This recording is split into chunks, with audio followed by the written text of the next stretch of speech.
still don't understand.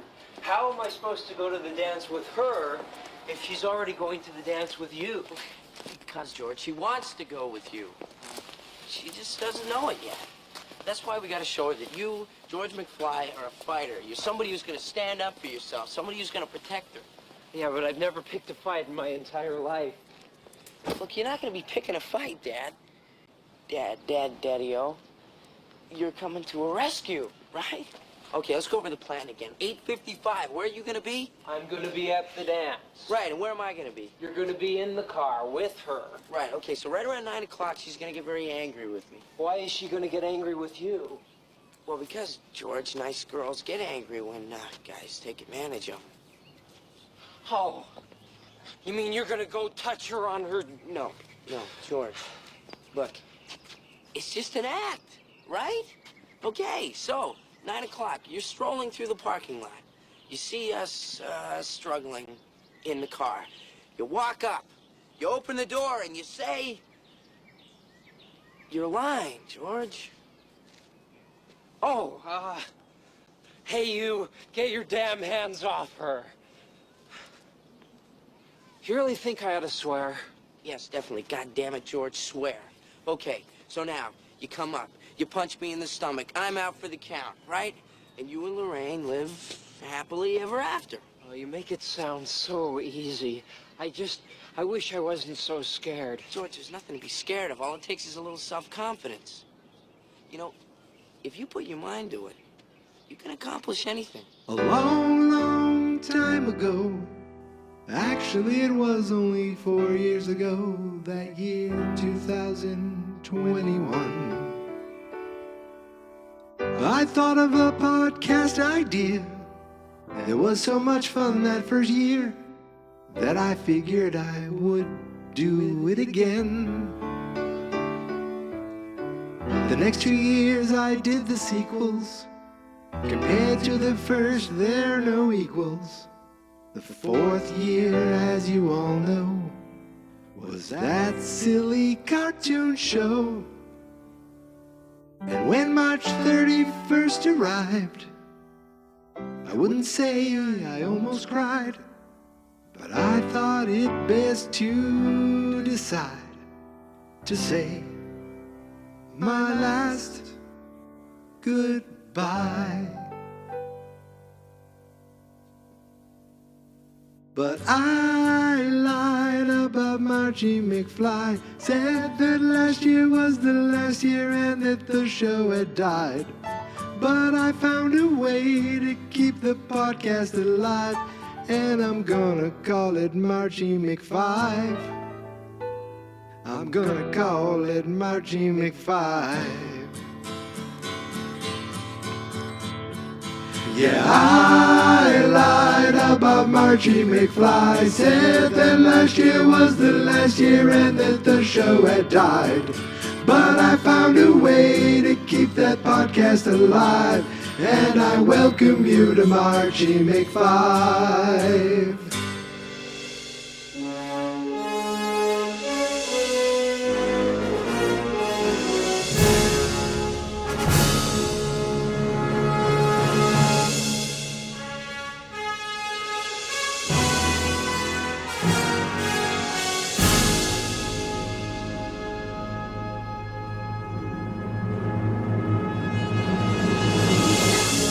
21 Blackjack. Yes, ladies and gentlemen, happy Friday.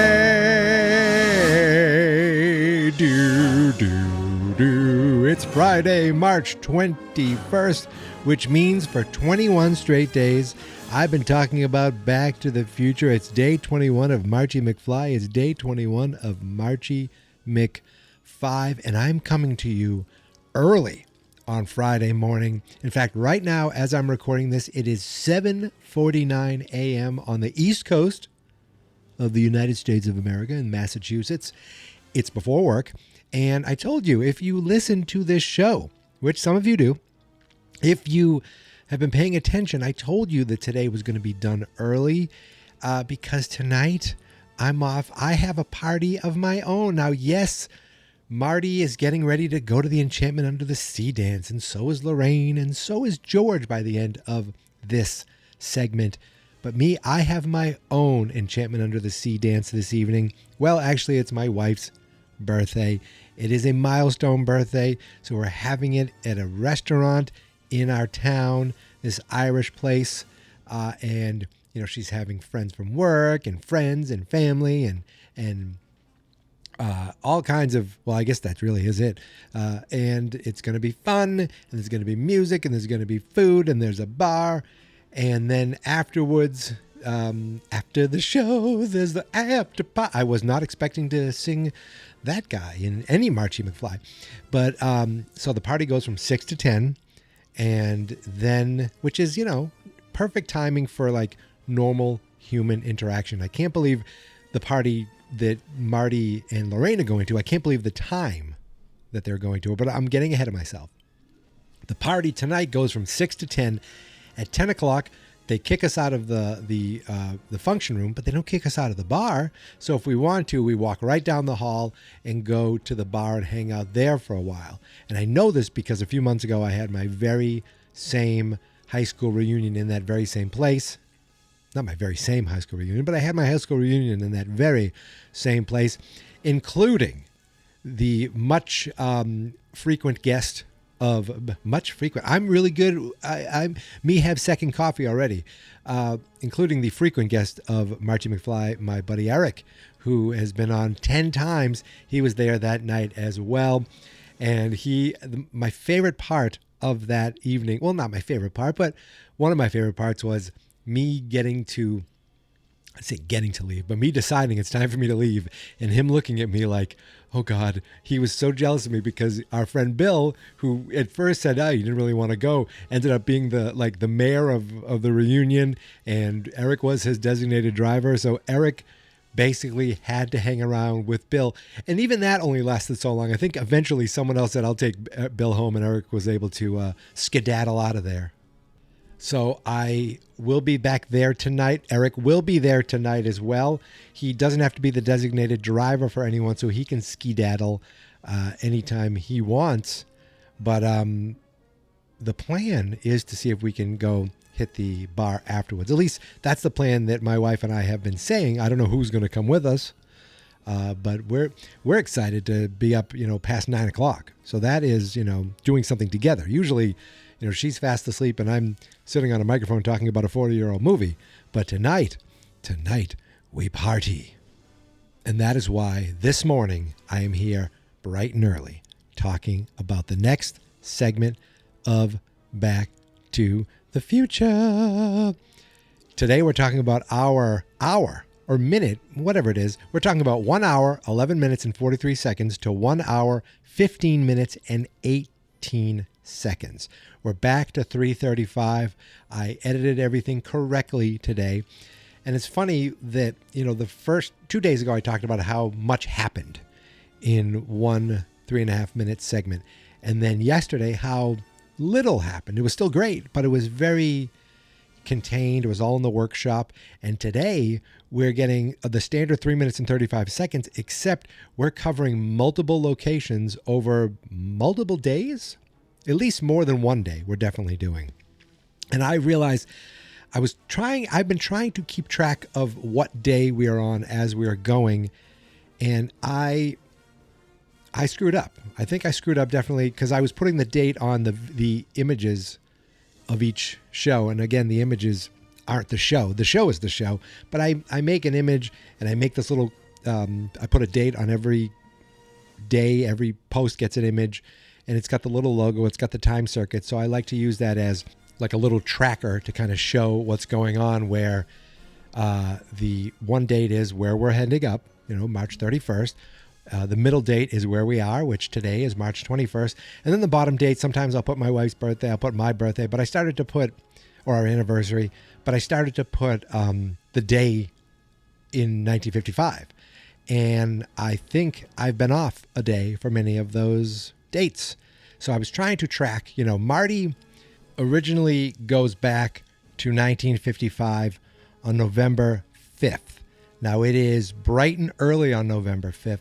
So November 5th gets us from the Peabody to Lyon Estates to downtown Hill Valley to meeting his dad for the first time to almost getting run over by his grandfather to his mother trying to have him spend the night to Doc's house to Doc remembering, realizing that Marty's telling the truth and saying we have to get you back to the future. That is all on Saturday the 5th, okay? Then what I screwed up is I was thinking that the next day when he went to school was the next day, but it couldn't have been because it was Sunday. So all of that happened on a Saturday. There wasn't an evening. It was just all that happened in one long day. And then boom, the 6th, maybe they just chilled out. They just came up with a plan like we can't do anything until Monday morning. So that's when I realized all this time that I thought it was the 6th. It was actually the 7th, okay? So on the 7th, he goes to school. He tries to meet his dad. He tries to get them to connect. Then they don't quite. He almost gets in a scuffle with Biff. His dad leaves school early, or his dad just walks off. Maybe it's after school.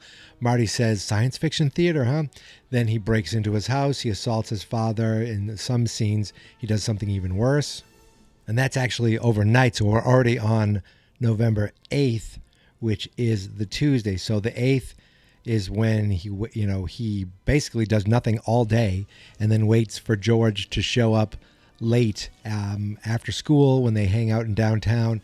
That's the diner scene, the milkshake, the density, the chase. And then Marty ends up going home. And that's when... that's kind of where we are now, where Doc shows him the model. This is still on Tuesday the 8th, right? This is still Tuesday the 8th that all this is happening. So Doc just showed Marty the model. The door,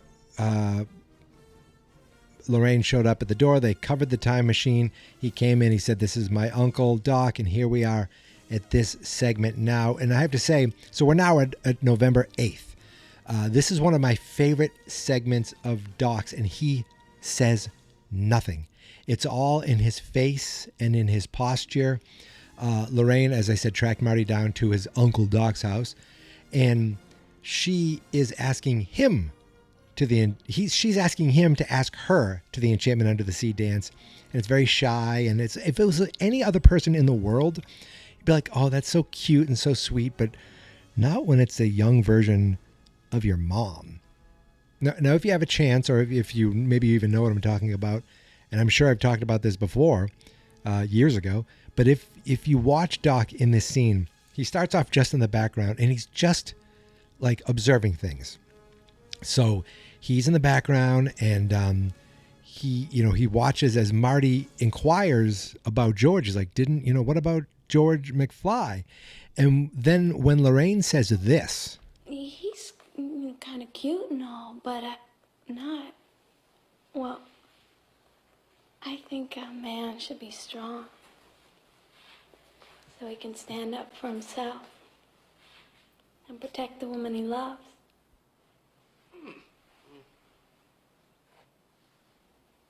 Don't you? Yeah. now, obviously, all eyes should be on Lorraine at this moment, and Marty's kind of reaction to what Lorraine's saying, like that she wants a man who can stand up for him. And basically, George isn't that man. He isn't that man right now. But that is important to her, which, is very, very telling and very foreshadowing-y. I don't think that's the right use of a word, but that's okay. But during that scene, never mind Lorraine, never mind Marty, just watch Doc. He's in the background, and he just kind of, first like he's watching, and then as she's saying, I think a man, needs to stand up, for the woman he loves.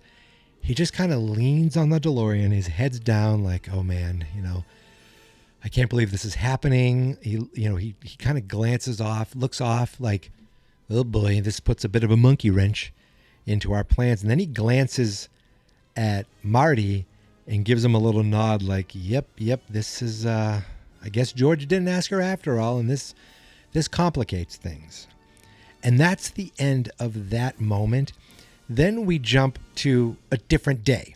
Now, Marty, obviously I would say it's definitely a different day. Marty's dressed differently and he's with George, and, he's explaining that there's a new plan. And that's the clip I played at the beginning, that Marty is going to take Lorraine to the dance, even though she wants to go with George. She just doesn't know it yet.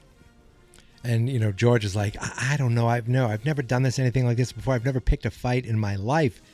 He's like, it's not a fight. You're here to rescue. He's like, why do I need to rescue her? He goes, well, that's what happens when, nice girls get, taken advantage of. And he's like, that's the scene where he's holding the underwear, and he's like, but, you're going to go and touch her. He's like, no, it's just an act. It's just an act, So, yeah, okay. And then he goes over what's going to happen. All right. 8 o'clock or 8:55, where are you going to be? 9 o'clock. And then you got to come in, find us struggling. And, you come in, you say your line. What's your line? He's like, hey, you get your damn hands off of her, which of course is a classic line.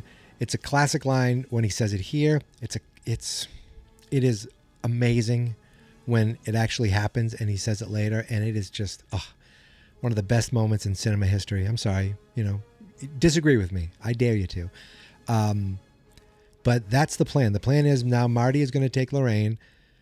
Marty's going to try to get Lorraine upset, and George is going to come in for the rescue. But what was Marty planning to do?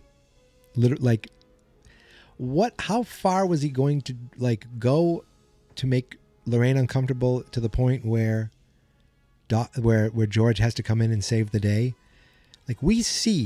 We know kind of what happens. We know how uncomfortable he will be and how comfortable he has been around his mother. And now he has to go and bite the bullet and, I don't know, do whatever he has planned. He's got to do something enough to get her upset. This girl who has been basically throwing herself at him, not physically, but if not physically, emotionally. Now I guess it's all up to how realistic he can be so that George can come and save the day. Now that would be funny if all that worked properly. And years later, he was like, well, actually that guy, Marty, she's like, what? It was all an act? You mean he was a dreamboat? And then she can't stop thinking about him. And then she's like, I don't know if my memory's playing tricks on me, but golly gee, whenever I see Marty, he reminds me of Marty. Now, what day is this? This is what I'm trying to figure out. We're at George's house, right? They're hanging up laundry, and I assume that was Doc's car in the background. It was the white convertible, so maybe Marty drove over to Doc's. You know what? Actually, if I was George, I really would be wondering what the hell's going on. And at this point, I'm thinking, this kid all day, this kid, the entire time I'm seeing him is trying to get me to date this girl, trying to get me to bring this girl to the dance. You know who else was doing that? That Darth Vader from the planet Vulcan. And then he's thinking to himself, wait a second. I wonder if there's a connection. Then he hears from his parents, you hear about old man Peabody? He said there was a spaceship in his barn. Wait, what? A spaceship in his barn? He starts putting two together, the spaceship in the barn, the alien trying to get me to date Lorraine, and this strange boy who came out of nowhere trying to get me to date Lorraine. What in the world? He's the alien. And then George, this whole thing becomes a sting operation, and George contacted the FBI. He's like, come to Hill Valley, detain that young alien boy. He's up there making those strange musical sounds on stage. The FBI shows up. They take Marty away. And before they do, George and Lorraine never get back together. The FBI is pulling Marty away. Marty erases from existence, never to be born. And then they're like, oh my God, he really was an alien. He just disappeared and went back to his home planet. Now, if all that happened and Lorraine was like, oh my goodness gracious, you are such a dreamboat. She kisses George and they do fall in love. I assume Marty would blip right back to life because, we see that his brother and his sister all disappear completely. They come back, so Marty would have came back too, right? So it's not like he really would have been erased from existence. Just, in case they accidentally or eventually get back together. So they didn't have to kiss that night. It could have been 3 years later and they kissed, and Marty, whoop, whoop, they came back together, and, maybe George or Dave's a little younger and Linda's a little younger. I don't know. I'm overthinking things. My point is, I thought it'd be funny if George started to put two and two together and make the connection that, oh my goodness, this kid is the alien. You are Darth Vader, aren't you? What are you talking about? What are you talking about, Daddy-o? So what day is that? I think we jumped already from Tuesday to Saturday.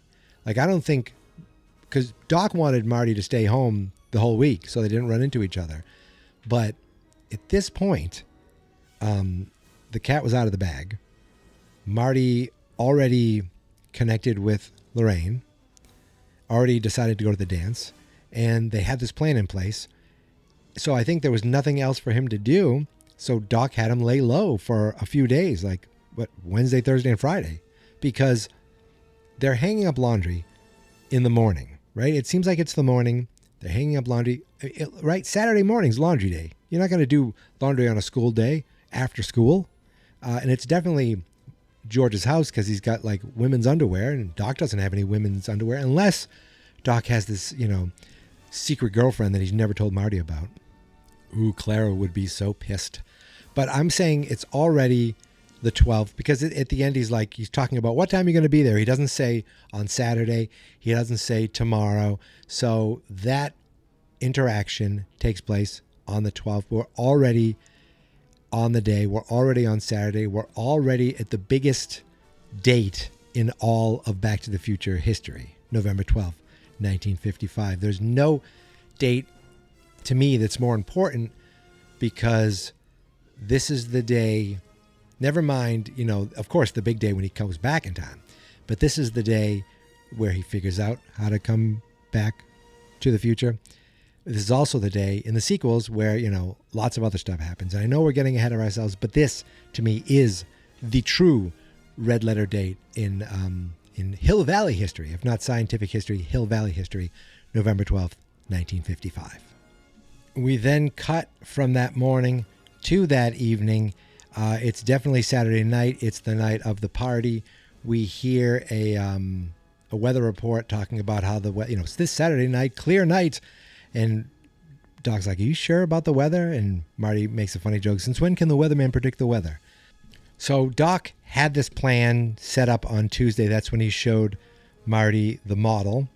And then he's been working on, he already had the hook set up. Maybe he spent the next few days trying to get the wire, trying to get as much wire as he needed, figuring out the lightning rod, all the stuff that he needed.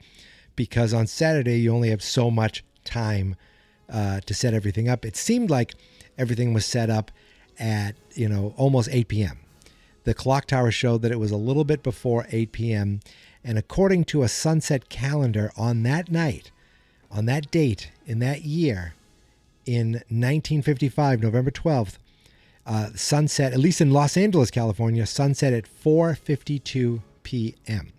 So, sunset, give it a half hour before it gets actually dark. So we're saying 5:30. He had a couple hours, a little over 2 hours or so to set everything up.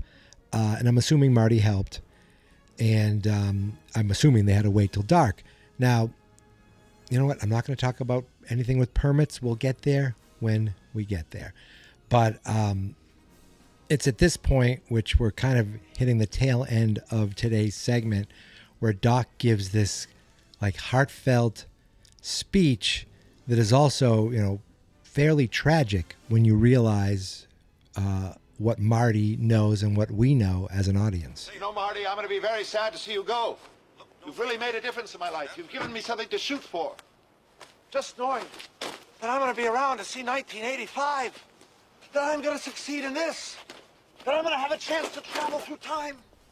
Ugh, that music plays and you can see Marty is just gutted. So am I.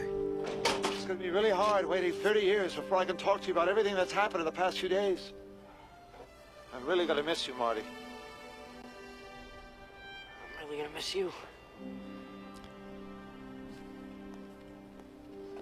And that's where the scene ends right there. Doc turns around to continue with the experiment, but it is so like genuine. I'm really going to miss you. But Marty's is even worse because it's like, you know, we know what happens. Marty knows what happens. So it's like he's saying goodbye, like he really thinks this is really the last time that he's going to see Doc alive. And Doc's just like, you know, he can't believe this is his future. He can't believe it. Like, it gives him something to shoot for. And now you say, well, now he knows. Well, how else was the time machine invented? Well, he didn't originally know. Well, he didn't. Isn't that how time works? If, like, it's so weird. I guess Back to the Future always has different timelines. So, no, originally it didn't happen that way. But he went back and made it happen that way. Well, how did he make it happen that way? By going back. Well, then it did happen originally. That's if you think of time as like a flat circle. Is that the right one? I don't know. I don't care that much. I love talking about it, but it's not really that important. But the performance of Doc Brown, as I said, these small moments, these little dramatic moments, he is so good. You know, in the 1986 Academy Awards, Robert Zemeckis was nominated for Best Screenplay. Him and Bob Gale. The movie was also nominated for Best Sound and Best Music for Power of Love. Somehow they didn't win, and they won the best effects, sound effects editing, just sound effects editing. But I'll say right now, Christopher Lloyd should have been nominated for Best Supporting Actor. He is that good. And comedies get a bad rap. Nowadays, I feel like comedies get a little more respect, and they have movies, you know, they nominate 10 movies now. Who knows? If they nominated 10 movies then, this could have been up there. It is, because it's not just a goofy teenage comedy, and it's not just silly, stereotypical, you know, over-the-top performances. Even with the character who you think is this silly, over-the-top, you know, like mad scientist, is these moments. And two of them at the beginning, his funny moment of him responding to Lorraine, you know, being forward and basically telling Marty, please ask me to the dance.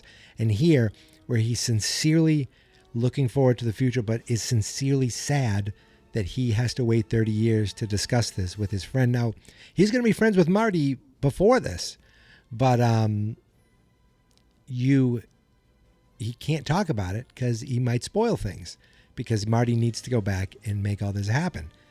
Now, I wonder if I would have loved to see the second version of the mall scene, because when he's like, Marty, you made it, he's all excited. Is he excited? No, maybe time's a circle. Is he so excited because he's like, oh wow, it's all happening, it's all coming true? No, because then the thing with the Libyans, you know what? He had to play that differently. He was like, you know, the second time around, he's like, uh-oh, they're here. It was like, what? The Libyans, run. Shouldn't you be more scared? Yeah, I'm very scared. Go, go, go. You know, I don't know. I'm getting way ahead of myself, but I don't care because I'm done today. And I just want to say Christopher Lloyd should get an Oscar for the 40-year-old movie. If that's possible, make it so. And with that, I say good Friday morning to you, and I hope you have a wonderful day. It is now 8:24, so my work day starts in about 6 minutes.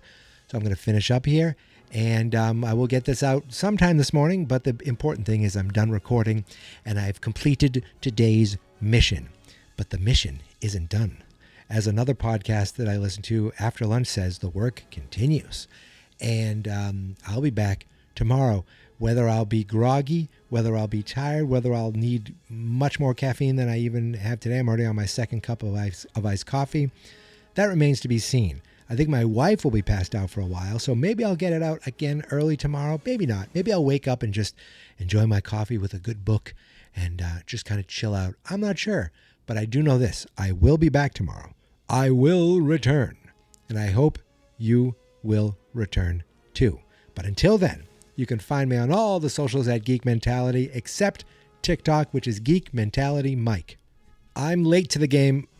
with TikTok. My wife loves it. It's like her TV. She kind of flips through it before going to bed at night.